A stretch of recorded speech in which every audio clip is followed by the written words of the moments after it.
बिस्मिल्लाहिर्रहमानिर्रहीम। अस्सलाम वालेकुम दोस्तों, आज हम डिस्कस करेंगे शॉर्ट क्वेश्चन नंबर 2 चैप्टर 2 के लिए। ठीक है, कंप्यूटर साइंस की जो शॉर्ट क्वेश्चन चैप्टर नंबर 2 है फर्स्ट ईयर कंप्यूटर साइंस के लिहाज से।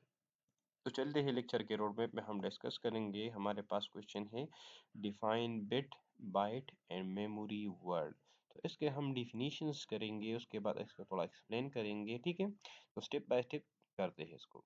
तो पहले हमारे पास वर्ड आता है बिट का, कि हमारे पास बिट क्या है कंप्यूटर मेमोरी में। तो एक्चुअली हमारे पास इसकी डिफिनीशन से आपको यहाँ पर पता चल जाएगा, ये हमारे पास क्या है, स्मॉलेस्ट यूनिट ऑफ मेमोरी है। यानी हमारे पास मेमोरी जिस चीज़ से बनती है तो वो क्या है, इसकी मेन बेसिक यूनिट है या बेसिक बिल्डिंग ब्लॉक है मेमोरी का। और ये हमारे पास किस चीज़ में है, यानी डिजिटल कंप्यूटर में क्या है, इज अ बिट है। यानी स्मॉलेस्ट यूनिट ऑफ मेमोरी पर इन डिजिटल कंप्यूटर में हमारे पास क्या है, ये एक्चुअली बिट है। और बिट का मतलब यहाँ पर क्या है, जो कि स्ट्रिंग्स होती है, इसका मीनिंग है बाइनरी डिजिट, जिसका मतलब 0 या 1। ठीक है, बिट हमारे पास एक्चुअली निकला है बाई से। यहाँ पर मैं थोड़ा लिखता हूँ बाई से। और बाई का मतलब हमारे पास है 2। क्या हमारे पास क्या है, 2। बाई का मतलब क्या है, 2। और 2 यहाँ पर इसका मतलब हमारे पास आता है या 0 या 1। ठीक है, ये हमारे पास दो कंपोनेंट है। ठीक है, तो इस वजह से इसका मतलब क्या है, बाई का मतलब 2 है, और वो 2 हमारे पास एक 0 रिप्रेजेंट करेगा या 1 रिप्रेजेंट करेगा।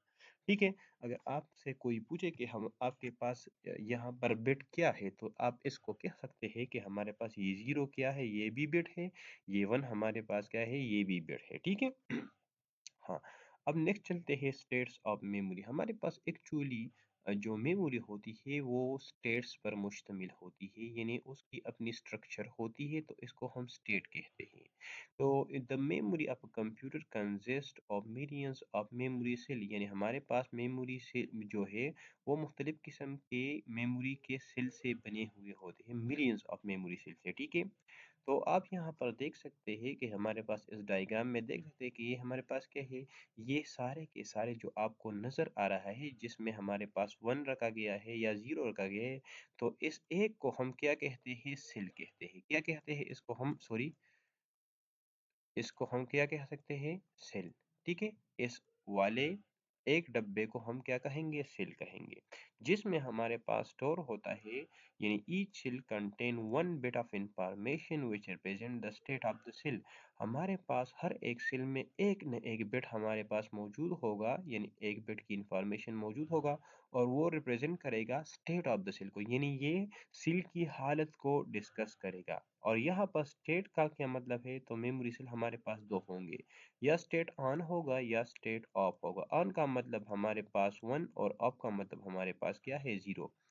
आपको सिर्फ एग्जाम में ये लिखना है कि हमारे पास बिट क्या है, तो यहाँ तक आपके लिए काफ़ी है। लेकिन अगर आप इसको थोड़ा डिटेल से एक्सप्लेन करना चाहते हैं, तो इस वजह से मैं इसको डिटेल में पढ़ा रहा हूँ।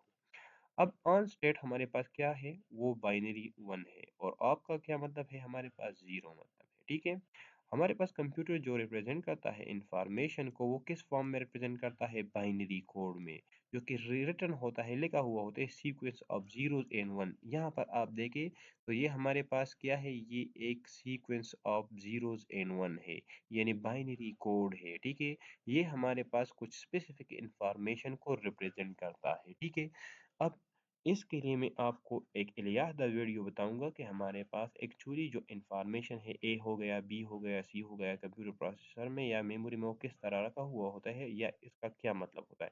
यहाँ पर आपको जो ये 0 1 की सीक्वेंस नजर आ रही है, तो ये भी किसी चीज को रिप्रेजेंट, या किसी नंबर को, या किसी अल्फाबेट को, या किसी सीक्वेंस ऑफ इसी तरह स्टेटमेंट को। ठीक है, ये पॉइंट याद रखना।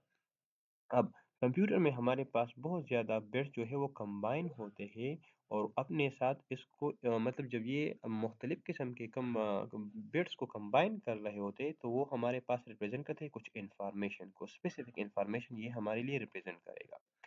हाँ, नोट ये पॉइंट याद रखना कि हमारे पास जब 4 बिट कंबाइन होते हैं, तो हमारे पास उससे क्या निकल आता है, 1 निबल निकल आता है, या 1 निबल के बराबर है। और 8 बिट हमारे पास क्या करता है, 1 बाइट हमें देता है। ठीक है, तो चलते हैं नेक्स्ट वाले टर्म को डिस्कस करते हैं, बाइट है।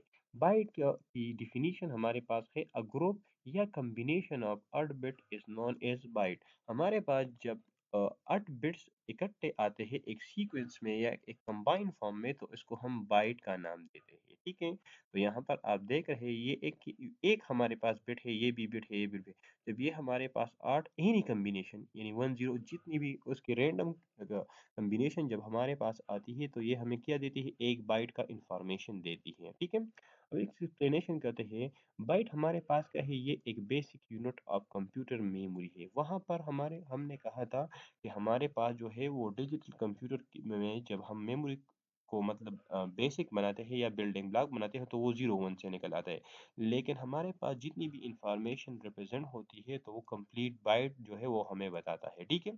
और ये हमारे पास मिनिमम पीस ऑफ डेटा है, यानी सबसे कम डेटा हमारे पास कंप्यूटर में क्या है, वो एक्चुअली बाइट है, बिट नहीं है। बिट से हमारे पास जो है इंफॉर्मेशन बनती है, लेकिन जो इंफॉर्मेशन या डेटा एक्चुअल में रिप्रेजेंट होता है, वो बाइट से रिप्रेजेंट होता है, ठीक है। ये पॉइंट याद रखना है। आपने कभी भी नहीं सुना होगा कि हमारे पास इतनी बिट इंफॉर्मेशन है, बाइट में आता है, एमबीस, किलोबाइट्स, तो ये सारे हमारे पास क्या है, गीगाबाइट, टेराबाइट। तो हमारे पास जितने भी इंफॉर्मेशन कंप्यूटर में स्टोर होता है, वो बाइट के फॉर्म में होता है। तो इस वजह से बाइट क्या है, ये basic unit of computer memory है, और सबसे मिनिमम पीस ऑफ डेटा को अपने साथ स्टोर करती है। मिनिमम का मतलब ये है कि हमारे पास 1 बाइट डेटा जो है सबसे कम डेटा है कंप्यूटर में। 1 से लेकर इसके ऊपर जितना भी जाएंगे, हमारे पास डेटा उतना ज़्यादा होगा, ठीक है।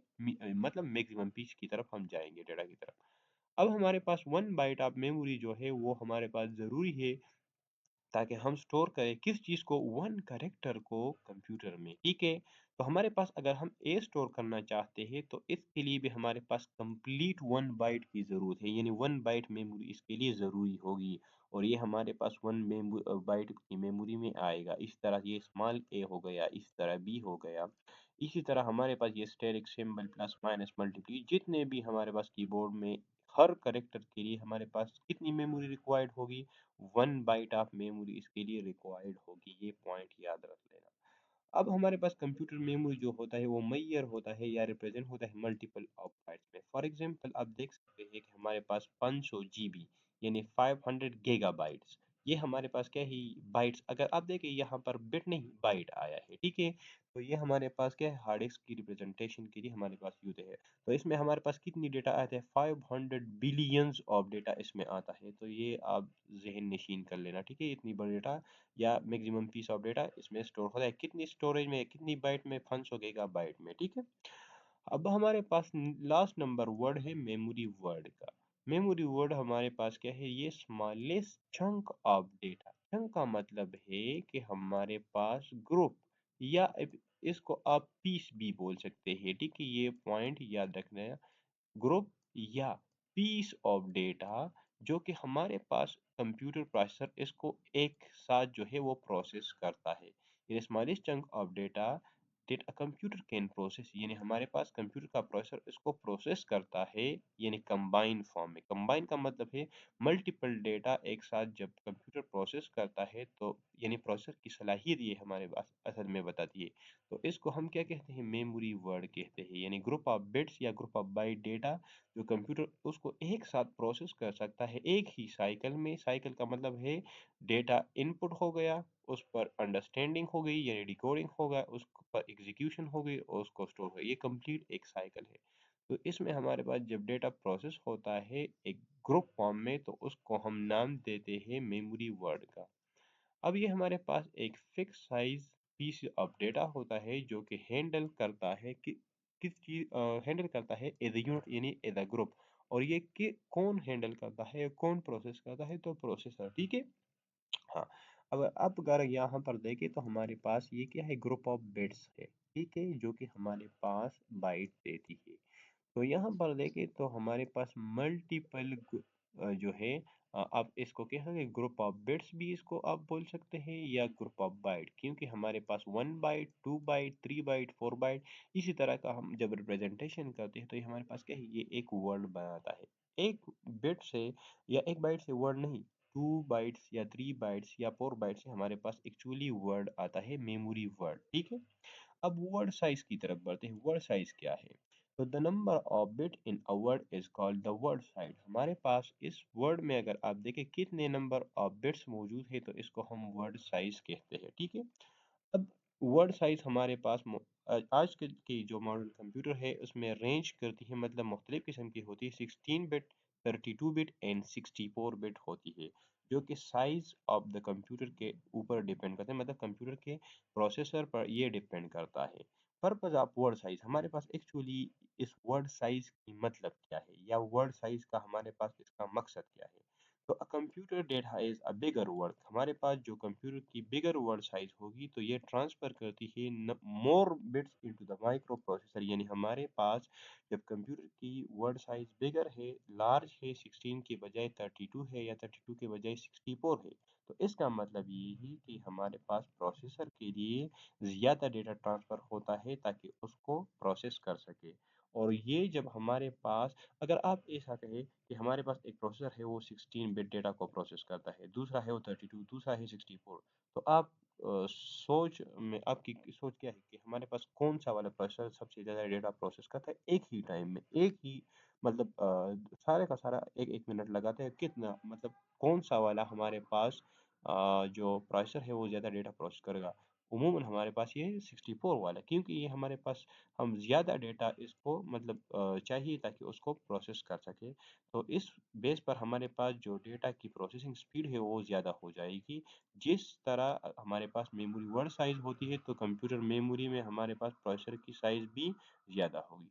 दोस्तों, अगर आपको ये लेक्चर पसंद आया तो प्लीज़ हमारे चैनल को सब्सक्राइब करें, अपने दोस्तों के साथ